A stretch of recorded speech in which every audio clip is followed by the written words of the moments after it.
Pemusnahan barang bukti dari perkara tindak pidana umum yang telah memiliki kekuatan hukum tetap atau inkrah ini berlangsung di halaman kantor Kejaksaan Negeri Lahad.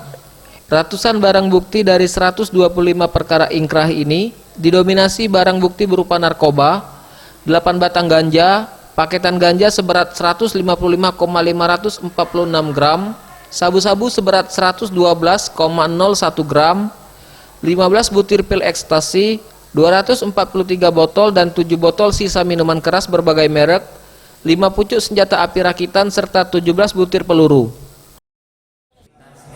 125 perkara dengan barang bukti sebagaimana tadi yang telah kami musnahkan, yaitu ada narkoba, ada ganja, ada seti, ada miras. Di pemusnahan tahun 2018 ada Pemusnahan barang bukti terhadap perkara tindak pidana ringan ini dilakukan sebagai peringatan Hari Bakti Adiaksa ke-59 tahun 2019.